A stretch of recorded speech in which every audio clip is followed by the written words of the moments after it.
Hello and welcome, or welcome back, as the case may be, to the Atlantean Archive. Ladies and gentlemen, we passed 1,000 subscribers several days ago. We're almost at 1,200 now.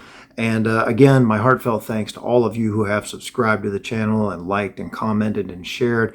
It's been fun, not only just making this content, but especially getting the kind of feedback that I've gotten from you guys on it with some suggestions for future topics and all that sort of thing. I mean, it's great fun just talking about this stuff, but being able to tie into the community out there takes it to the next level. So thank you so much for that. I was trying to make a 1,000 subscriber special video for several days, and it just seemed like one thing after another interfered with it.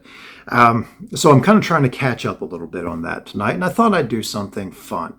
Now, those of you who remember 1990s TV, especially if you were watching the Sci-Fi Channel back then, you will almost certainly remember a program called Mystery Science Theater 3000. Now, this was something that I looked forward to every week, one of the best comedies on TV, I think, and still worth watching today. Mystery Science Theater 3000 was about three guys, actually one guy and two robots, stranded on a space station. And each week, they would take some of the worst movies ever made by the hand of man and just rip them apart for 2 hours. It was great fun. The funniest thing about it, I think, is that I had actually seen a number of those movies uncut, just running on local independent TV stations over the years on late nights and Saturday mornings, stuff like Track of the Moon Beast and The Bat People and other titles like that you'll probably recognize. And I think maybe they did The Incredible Melting Man too. I'm not sure about that one, but I think maybe they did. And I think the single best episode of Mystery Science Theater 3000, at least as far as I'm concerned, was one they did on a 1990 movie called The Final Sacrifice. Now, this was a Canadian independent film created by two film students, I believe, who were studying at the University of Alberta at the time, because that's where the film was shot. The first is an improbable combination of vowels and consonants that I believe is pronounced Jardis Gradinus. Forgive me if I'm wrong about that. And the second one is Christian Malcolm. Now, the two of them got together as film students, decided to make their own movie. So they wrote the story, wrote up a script, and then they went out in the community and got whoever they could find to come in and play various roles in the movie. They made this film for, if I remember correctly, about $1,500 Canadian. And it absolutely shows. You get a $1,500 movie. And Christian Malcolm himself stars in the film as Troy McGregor, one of the main characters. And Bruce J. Mitchell is the hero of the story, though. The most unlikely hero in all of screendom. His character is named Zap Rousdower. Yes, you heard that right. Zap Rousdower. He becomes the action hero who saves the day in this story. And Bruce J. Mitchell being a local theater actor there. Anyway, all of these people got together, put this movie together, and I imagined it was probably kind of grueling the way they had to shoot it. They would go out and do this stuff in their free time. None of the actors got paid, as I understand. And it eventually ended up on Mystery Science Theater 3000, where it has achieved a type of immortality. Really, the life that this film has gained as a result of MST 3000 is unbelievable. More than any other B movie I've ever seen. I mean, some people remember certain B movies and talk about them, but this thing, there's actual merch associated with this movie. You can get Zap Rousdower t-shirts and mugs and all this kind of stuff. People have actually created their own Zap and Troy art to go along with this film. That's Christian Malcolm's character, Troy McGregor. Zap and Troy, the two main heroes in this movie. So yeah, people have done their own artwork with these two guys. So it's unbelievable. There are social media groups where people discuss this movie. It's just hilarious, the kind of life that this thing has been given as a result of that MST 3000 episode. Now, after MST 3000 aired that episode, the movie was re-released under a different title called Quest for the Lost City. And really all they did was they went in and slapped that name over the opening credits. And it's really cheesy too. They just used a different font, a different color, all of that. I mean, I could have done this. That's how cheaply this was done. I could do this effect in the opening credits to this movie. And they actually sold it under that title. They released this movie in VHS and, believe it or not, Laserdisc formats.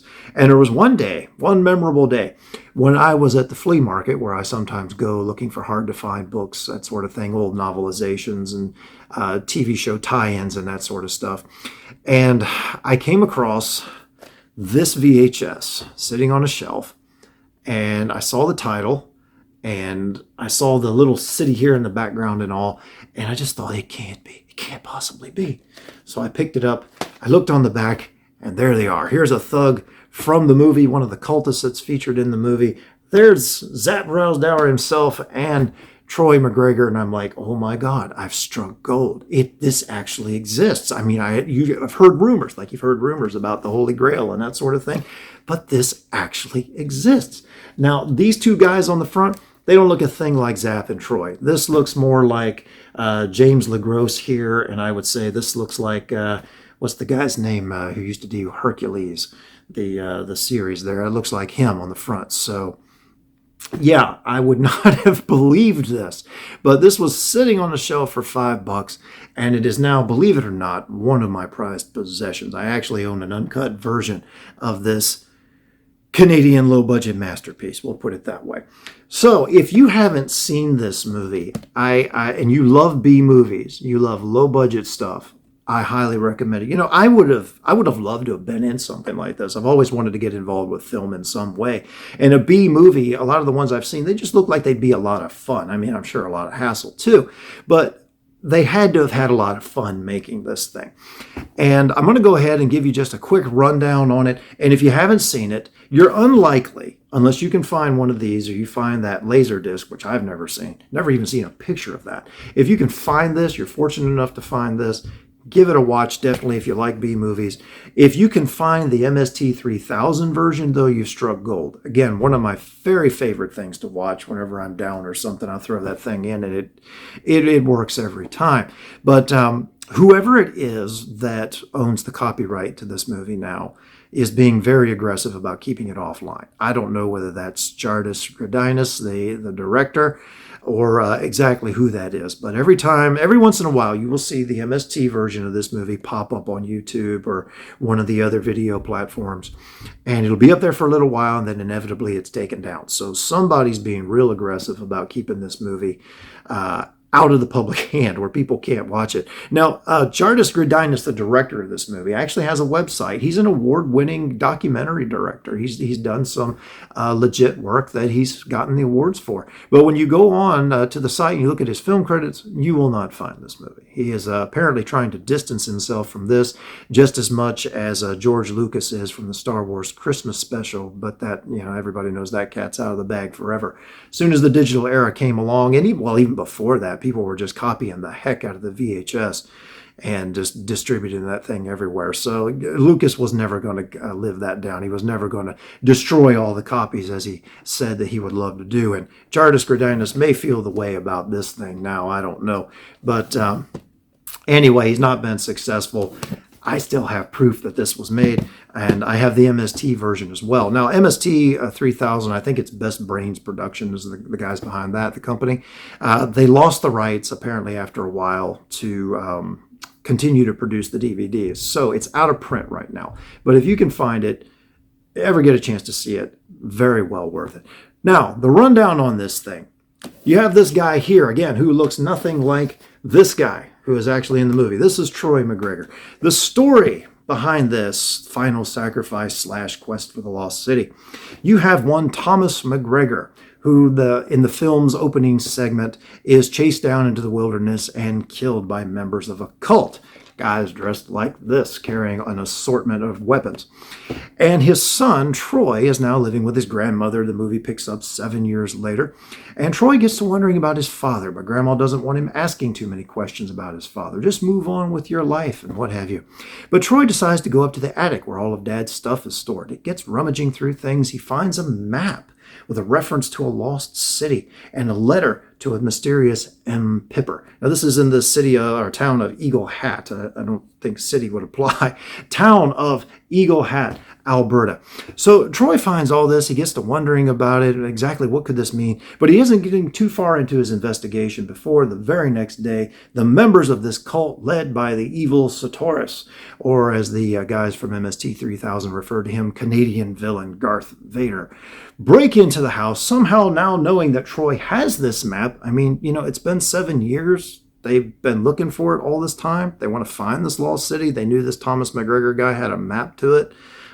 They knew where his mother was living or something and his son. But, in 7 years, they haven't thought about breaking into this place. But, it's big budget Hollywood movies overlook this kind of stuff, okay? So the cultists haven't thought to look for it, but now somehow they know. It's like Troy finding this thing has set off Sartorius' spidey sense somehow or whatever, his cult spidey sense. So he breaks into the house. Troy escapes out a back window, makes his break on his 10-speed, ultimately finds himself in the pickup truck of Mr. Zap Rousdower, who is down on his luck, spends a great deal of his time apparently trying to drink his sorrows away.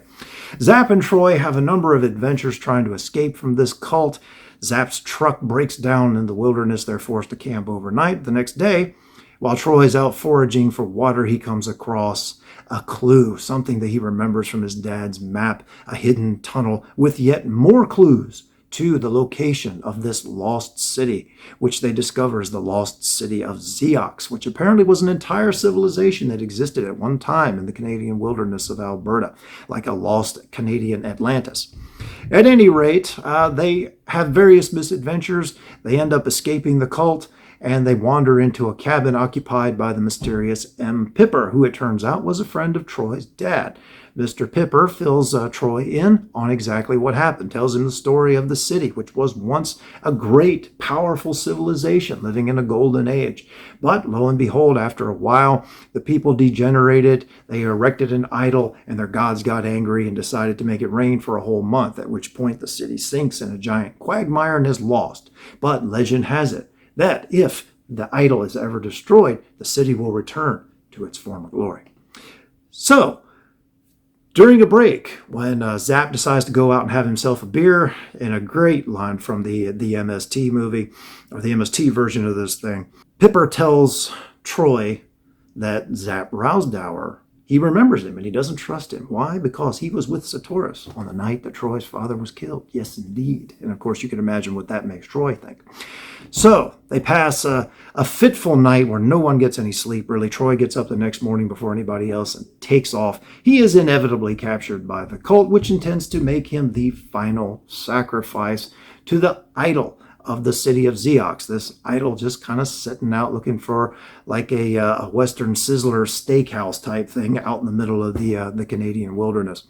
Anyway, Zap Rousdower goes off in pursuit, and after a somewhat anticlimactic confrontation with Sartorius, whom Troy shoots in the back, and he more or less bursts into flame and sort of melts, the idol falls over, and just as per the legend, the city of Zeox is reborn. All the cultists who have been wandering around through the woods take off all their hoods simultaneously and sort of meld together into the city, which then rises into the air. And the movie ends with Zap, whom I didn't tell you has the mark of the cult on his arm. Forgot about that little detail. Oh well. And the mark fades from his arm as the city of Zeox rises from the ground. And then he and Troy take off, and it literally ends with a shot of Zap's truck heading down the road off to further adventures, or at least to take Troy back to Grandma's house or something like that. Anyway, there's your very quick and dirty rundown on the movie. The MST3000 version is just priceless. But if you do like B movies, it's something to check out. I could sit here and just riff on this thing forever, and all the low production values and the special effects that look like they were made and probably were made in Jardis's basement or in his backyard, all that kind of stuff. But, as bad as this is in every conceivable filmmaking scale, I just have to give it to these guys. For some reason, this movie has a soft place. I have a soft spot, I should say, for this movie. Yeah, it's probably right here. It's just that, again, I've always kind of wanted to do a B movie, always sort of wanted to be involved in something like that. But when somebody can get together and they can create a storyline and they can actually go out and find people willing to make it happen with them, they can pull an effort together like that, you have to admire that. And then, I mean, later on, who knows how much Jardis had to pay for that cover art there. All this kind of stuff, and actually sell this thing. When somebody can make a vision come to life like that, you have to admire them. You just do. There's heart in this. This is an ambitious kind of story. I mean, it's totally ridiculous in a lot of ways, but I got to give it to them. They didn't just go for some kind of low budget, sex and gore fest like they could have easily done, and like so many low budget, almost camcorder made movies were in the past. They tried to do something with a bit of an ambitious story to them. So my hat's off to them. Also, the soundtrack to it doesn't suck. It's actually kind of good. It's a synth type soundtrack. It goes along with everything, and it may be the best part of the whole thing. It's actually not bad. So the movie's got a lot of heart. It's also, again, become a phenomenon. Zap Rousdower, the most unlikely hero in all of cinema history, and all the merch that surrounds him is just hilarious. Now, Bruce J. Mitchell, who portrayed old Zap Rousdower here, he was surprised, and they did an interview with him for the MST3000 DVD release. They did an interview with him about it. He had, up to that point, only seen some clips from it. Apparently, his son called him up from college one night laughing his head off and said, "Dad, you've got to see this thing." And he said he was going to sit down and watch it at some point, but I don't know what he thought of it when he finally did. But Bruce J. Mitchell, from everything that everybody said about him, and unfortunately he passed away of cancer a few years ago. He was active in community theater in his city, and he did some work in film, amateur roles in film, and then got a degree as a nurse, and that became his profession. And from what you can see in the interview that they did with him and everything, everybody that had actually gotten a chance to meet him, and some people searched him out as a result of this movie. Again, it's incredible how many people just loved this movie based on that MST broadcast. But everybody that met him said that he was just the nicest guy ever. And that really seems to come across in that interview that they did with him. He's got a low-key personality, seems just like he would have been a great guy to know, and must have had just a boatload of fun. And he said he did. He had a lot of fun making the movie. He said it wasn't easy to do, and they did it in their spare time. None of them got paid for it. But, he seems like he was a stand-up guy and just a good person that you'd want to know. So my condolences to his family on his loss. Again, it hasn't been all that long ago that he passed away. Christian Malcolm, who plays Troy McGregor here, he's been in a few other things, but nothing recently that I saw per IMDb. I think the most well-known thing that he did was an episode of Band of Brothers. So he was in that. So I guess he's not pursuing that anymore. I think he was mainly doing stage type work, theater type work. So anyway, there's my capsule review on Quest for the Lost City / The Final Sacrifice. If you can find these movies, they're well worth the watch, just for the B-movie madness that's going on, just for the sheer audacity of what they attempted to do on such a low budget. And the MST3000 version of this is absolute gold if you're able to find it. So thank you again to all of those of you who have subscribed to the channel. I hope you've enjoyed this episode. If you have seen this, you've seen the MST version and or the uncut version, let me know in the comments. Let me know what you think. It's a quotable movie. At least the MST version is incredibly quotable. So feel free to throw all of that into the comments if you want. I always get a laugh out of that stuff wherever I find it. But thank you for tuning in tonight. Thank you for subscribing and being on this journey with me. And until next time, God bless.